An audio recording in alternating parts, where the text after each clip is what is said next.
Hey, it's Mike Spinelli from The Drive, and one cool thing about the week before the Indy 500 is that the IndyCar people bring around drivers on a media tour. And this year, we had 15 minutes with Ryan Hunter-Reay, Alex Rossi, and Helio Castroneves. Ryan and Alex won 1 each, and Helio won 3, and now he's on his quest for the elusive 4th. This year, we're at The Drive's new home at Classic Car Club Manhattan, and they were having a big event, so Jared and I had to set up in the shop, which was fine, but please excuse some noise and a couple of technical difficulties. But otherwise, here is Ryan Hunter-Reay, Alex Rossi, and Helio Castroneves on After Drive today. How are you guys feeling about the new format for qualifying? Because it's more exciting, I think, for the fans to have this sort of big Sunday of, you know, who's in the Fast 9 and who's in the dropout zone. I thought the format was pretty good. Yeah, I agree. I think the thing is, obviously, many years that I've been there, there was a change over the years. The Fast 9 is great on Saturday, so it created opportunity. However, the ordinary fan doesn't understand that there is more into it. You have to prepare the engine, you have to prepare the car. If the engine is not cold, you don't have another, you just have one opportunity. So the format actually works if the rules will be open so that you can cool down the engine a little bit more, so they can try more often, which become more competitive for the Fast 9. However, when you go into the bottom 3, the same issues apply. You know, people can even try, keep going. So you got to tweak a little bit. The format's great. You got to tweak. I do feel it was incredible. We watched what happens on Sunday. Tough for those that didn't make it. But I don't know. This is my opinion. I don't know what they think. I liked it. I mean, it brought some drama, you know, in. It brought a lot of drama. Yeah, it brought drama in, and you could see those teams really not wanting to be in that bottom 3 on Saturday, and then the drama continued over into Sunday, and you had the guys shooting out for the Fast 9, and yeah, I thought it was a good mix between the two. You know, I've been involved in bump day before. It's not pleasant to be a part of, but man, it's one of the greatest things in racing. Yeah. I mean, that sort of brings up the question. I mean, what do you think about bumping in general? Because I mean, I think it depends on your perspective. If you're a team owner, if you're a driver, if you're a fan. I think it's great, and it's a good sign that our sport is healthy, that we have enough cars trying to get into the show, that they're bumping each other out of it, you know, and the fastest 33 make the show. I think that's a good thing. Yeah. You know, we're always working on tweaking the rules, and I thought it was pretty good.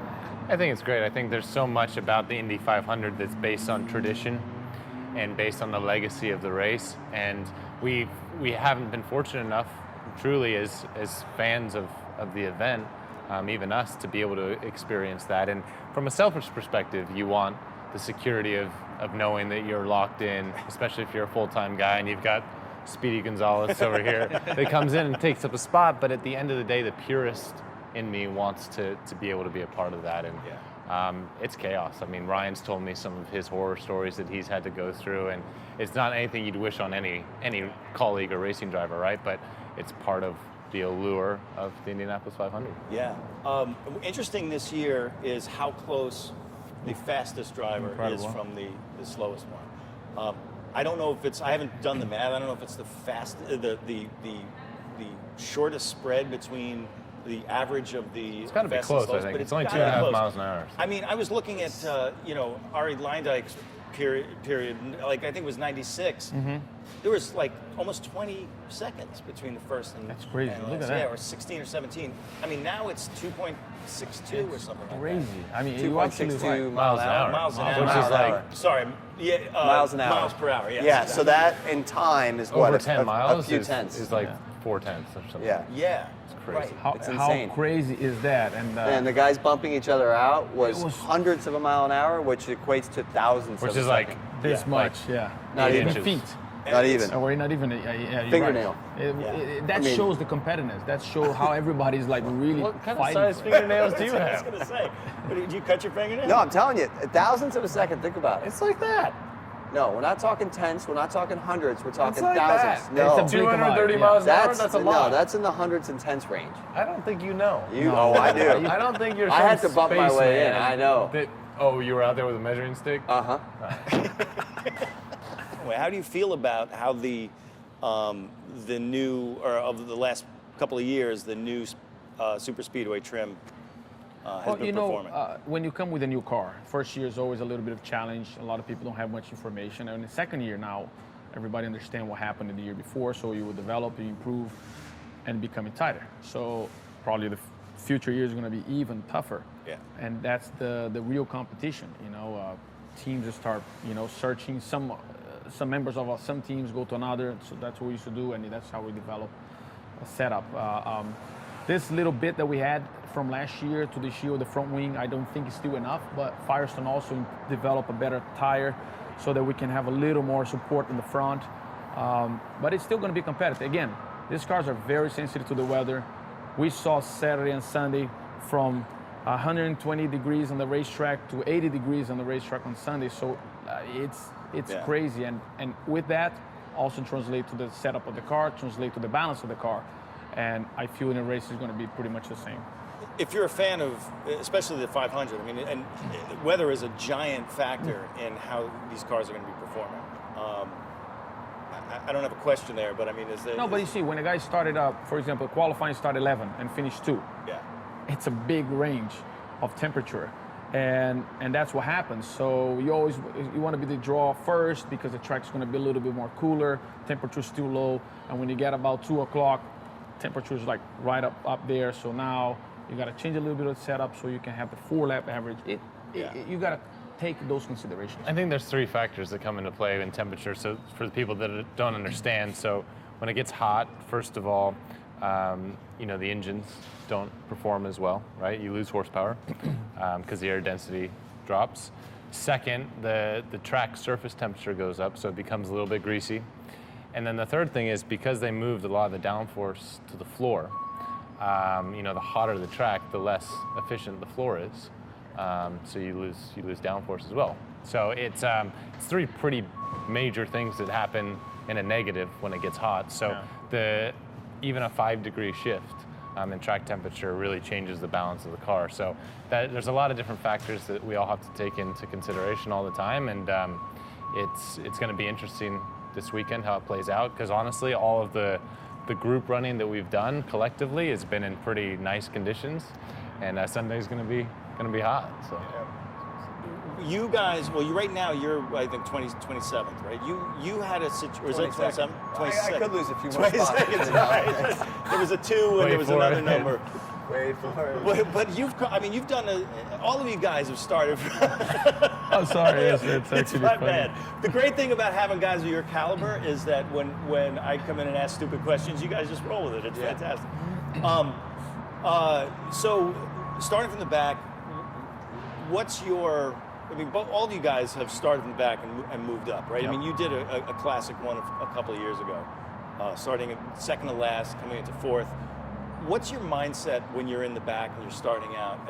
Do you guys take a little bit more aggro role, or do you go, all right, I'm just going to methodically pick these guys off and see how it goes? My position was just go for it, because I can only finish 1 spot lower, so might as well try something, right? I think the further up you start, so this year I started 9th. It definitely won't be that mindset. It's kind of just maintain for the first, 400 miles, hopefully. Yeah. And start executing when it comes down to the last 40 to 50 laps. Yeah, I think you definitely do have a sense of urgency when you're back there, just to get up into that next group where you can then move into maybe the top 10 and start managing your race from there. But it makes life a lot more difficult when you're back there, when you're back behind a whole lot of cars. So we won it from 19th. So I think we can do it from 22nd, not 27th. Not 27th. Thank you. Sorry, my math is bad. But 500 miles is a long race, and if you got a good race car, it'll find its way to the front. Yeah. How do you feel about more power? Love it. Yeah, is it always just more? Yeah, more. Just give me.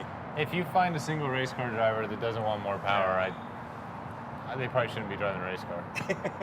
Yeah, you want to have the difficulty level, which already is right now, by the way. However, when you start spreading it out, good drivers, because technology today is so huge, so technology helps you bring everybody to the same level. However, when you start putting more power, less downforce, becoming a little bit difficult to drive, that's where you start making people that have a little more knowledge, sensible, or experience. Separation is becoming a little more visible. Yeah. And with more power, definitely you're gonna do that. But you're still gonna have competition. Don't get me wrong, because you have at least 15 guys out there that, if not more, that know exactly what they're doing. So it's a very definitely power would be great. More power is always good. Which I believe that's going to happen, correct? Yes. Yeah. So that would be cool. For next year? 2021. Well, there's a Or bump, the- bump next year, yeah. but the new engines are 21. Oh, okay. So the bumps next year up to what? I can't. I don't have. We don't have to. Yeah, it's it's too many difficult for us to talk about actual horsepower numbers, but like it's just pretty decent. Pretty step. decent bump. For next year. Like, Yeah. Is it the boost level? That's this. It's a different, like about that. It's the theme of the interview. Love it, yeah. Do you guys have? I mean, all right. Here's the Today Show question. I mean, you guys have any pre-race traditions? I mean, or Helio anything? wears the same underwear since 1994. You we can actually learned. smell them if you're in the Not anymore. Gross. It's On this the much. other end. You have this many pairs. Sorry, guys. Everything's gonna go that way now. Anyway, no, I don't think it's a tradition, but for example, I go with my right foot because I feel it's a habit going in one way. It's just the way I do it. People might say it is a superstition or something like that, but I just feel that sometimes I have an own way to put my stuff. It makes me feel, okay, now, like a checklist, I don't know if they have it, but back then I used to have the same underwear, but now it's gone, a long time ago. We don't have to talk about it. It's not that I long. think we all have routines that we do at our job, right? Right. It's Yeah, just yeah. it's routine, but I don't have any superstitions. No. No. Have you worked with? I mean, that was something I think that you said you worked with a performance coach on stuff like that. And creative visualization of the racetrack is something that a lot of drivers do.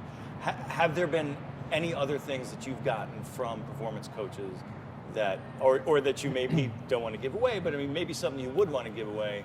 I mean, I think the biggest thing for me that I learned was, a race weekend is made up of, let's say, 3 days, and of those 3 days, 20% of the time is spent in the race car, and the other 80% of the time is doing all of the extracurricular kind of requirements. So you have the sponsorship appearances, the media appearances, the time with the engineers, obviously the time for yourself.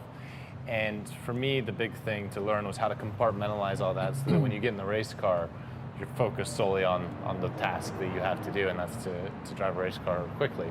So I would say, on top of the visualization kind of tools that I use, learning how to manage your emotions and your mindset throughout a weekend was pretty critical. And I think all of us, whether you actually work on that specifically with someone or through experience, you kind of get to the point where you know how to do that, and it's a subconscious thing that kind of just becomes a part of you as a professional. And that was pretty cool when I saw it, because I did that as well. I used another company, I don't know if it's the same, but back then, when I started 1996, that was a long time ago, but I remember using that process. Some drivers work, some drivers like it, some drivers doesn't. I mean, they can go through the same process, but it's very personal for each one. Like, I have a teammate, Juan Pablo. For him, he's just like, whatever, and goes in the car, and he still do a phenomenal job. Some people like to be focused, like me. I like to have my time, my moment, and I feel that it's a very personal individual that feels comfortable what they're going to perform best. And it's very well said. I mean, in the past, you used to test quite a lot. Over the years, it's like everything's reduced because cost and environment and the price and fairness, rules, and it becoming very hard for you to just stay on the race car, which that's the best time for you to learn, to understand, and to be prepared.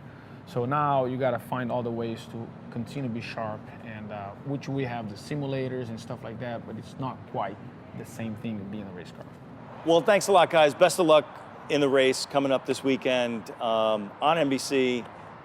It's actually on network, so everybody's going to be able to watch it. Most people, I mean, that is really the thing about the Indy 500 is, in terms of tradition, Memorial Day weekend, Indy 500, and these guys out there going hundreds of miles an hour. So thanks so much for coming by. Thanks for having us. Thank you, man.